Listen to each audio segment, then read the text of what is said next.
maombi namba 25480 ya mwaka 2025 ambayo ni maombi walioleta Said Issa na wenzake kuomba viongozi wa chama akiwepo katibu mkuu John Heche, makamu mwenyekiti, bodi ya wadhamini pamoja na wajibu maombi wengine wakiwemo Gervas Lienda, Ida Newton, akiwepo vile vile msemaji, akiwepo vile vile Twa Mwaipaya, akiwepo Rose Mayemba, alafu na bodi ya wadhamini na General Secretary wa Chama cha Demokrasia na Maendeleo kwa maana katibu mkuu.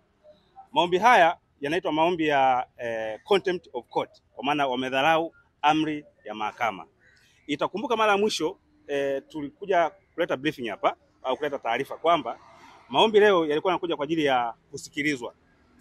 Na kwa mara ya kwanza yalikuja tarehe 15 mwezi wa 10 mwaka 2025, na mara ya pili tukaja mahakamani tarehe 22 mwezi wa 10 2025, na leo ni tarehe 24 mwezi wa 10 mwaka 2025. Siku ya kwanza maombi haya yanakuja hapa mahakamani, sisi upande wa wateja wetu tuliomba waleta maombi waje wahojiwe maswali ya dodoso, lakini jaji alikataa, akapanga tarehe 22 kwa ajili ya kusikilizwa. Na tuliomba maombi hayo kwamba tuje tuwaulize maswali ya dodoso baada ya kuona kuna mapungufu ambayo yapo kwenye hati zao za viapo. Sasa ili kuweza kutafuta au kupata ukweli zaidi, ilibidi tuombe, na sheria inaruhusu. Tulishafanya hivyo kwenye kesi ya kina Alimamdee, waliitwa wakaulizwa maswali ya dodoso, wote waliitwa kina Alimamdee. Lakini hata hapa tukaomba baada ya kujiridhisha kwamba kuna vitu ambavyo vya msingi vinatakiwa wavizungumze mahakamani na mahakama ipate ukweli wa jambo lenyewe, kama kweli hawa wajibu maombi wamekiuka amri ya mahakama au hawajakiuka amri ya mahakama. Lakini jaji akasema sio lazima, kwa hiyo napanga kesi tarehe 22 kwa ajili ya kusikiliza. Tumefika tarehe 22, bahati nzuri sisi kabla tarehe 22 tukawa tumefungua marejeo mahakama kuu. Kwa maana tuliomba, na hapa naomba ieleweke vizuri, tuliomba mahakama ya rufani iweze kupitia mwenendo, sio amri. Hatukuomba kupitia amri, hatukuomba kupitia ruling. Tuliomba mahakama ya rufani ipitie mwenendo wa tarehe 15 wa kitendo cha jaji kukataa kuwaita waleta maombi na kuulizwa maswali ya dodoso ili mahakama iweze kupata ukweli.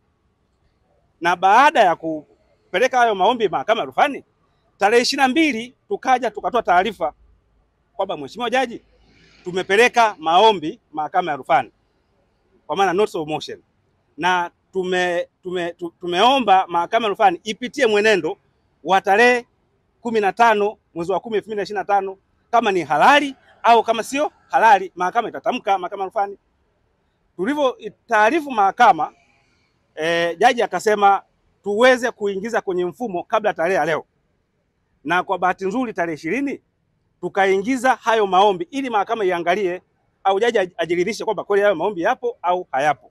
Tulivyoingiza kwenye mfumo tarehe 20, tumefika leo tukamwambia jaji kwamba utaratibu wa kisheria, kunapokuwa na maombi mahakama ya rufani, mahakama ya chini inatakiwa itulie, isijadili chochote mpaka maamuzi ya mahakama ya rufani yatakapotoka. Na tukampa kesi, tukampa sheria nasemaje, na nyaraka hizo zimegongwa na muhuri wa msajili, naibu msajili wa mahakama kuu hapa. Kwa hiyo tulivyozungumza hivyo, akatoa hairisho kidogo kwa upande wa maombi hayo kwamba akajiridhishe, then anakuja kutoa uamuzi. Lakini kabla hajatoa hairisho, itakumbuka vile tarehe 22 kulikuwa kuna amri nyingine ya wajibu maombi ambao namba 1 John Wegesa Heche, Rose Mayemba, Brenda Rupia, Ida Newton, Twa Mwaipaya, Gervas Lienda. Hawa hawakuwepo hiyo siku tarehe 22. Mahakama ikatoa amri kwamba itangazwe kwenye gazeti, na tarehe 24 leo kesi au maombi haya yatakuja kwa ajili ya kusikilizwa. Na kweli wakatangaza kwenye gazeti, na wakili Jebla Kambole akaja kuwakilisha leo hapa mahakamani.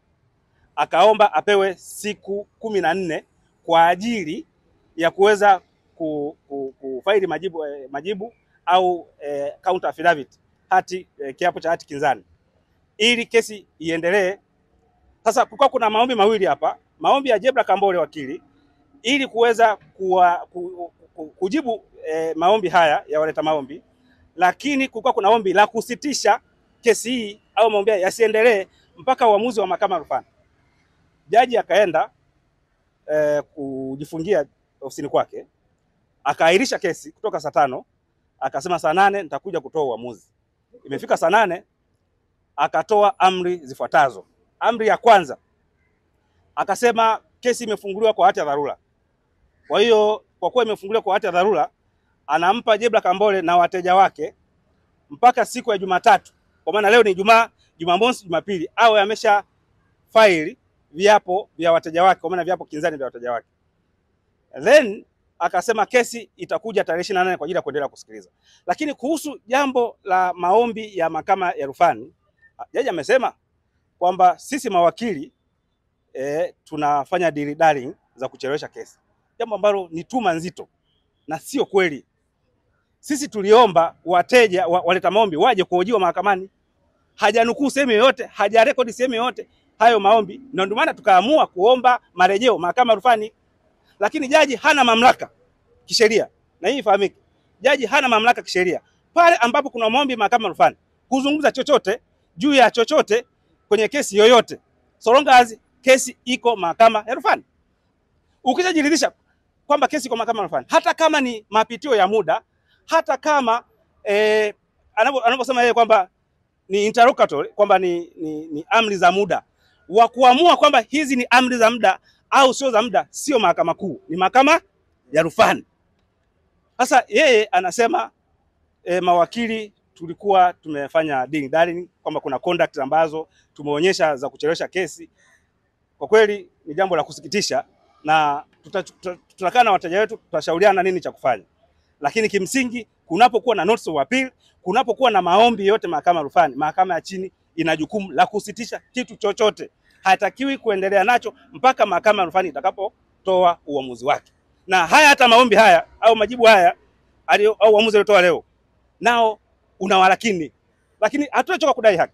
Tutaomba vile vile marejeo mahakama ya rufani, kwamba huu mwenendo wa leo wa kuamua jambo ambalo liko mahakama ya rufani. Sasa nani mkubwa kati wa mahakama kuu na mahakama ya rufani? Ni mahakama ya rufani. Kwa mahakama ya rufani ndio iamue kwamba hili jambo Mr. Mwasipu au mawakili waleta maombi ilitakiwa msubiri kwanza kesi imalizike ndio mlete mahakama kuu, mahakama ya rufani. Sasa kilichofanyika ni kinyume na sheria. Kwa hiyo tutaandika vile vile maombi mengine kupinga uamuzi wa leo, kwa sababu ni kinyume na sheria na inafahamika dunia nzima,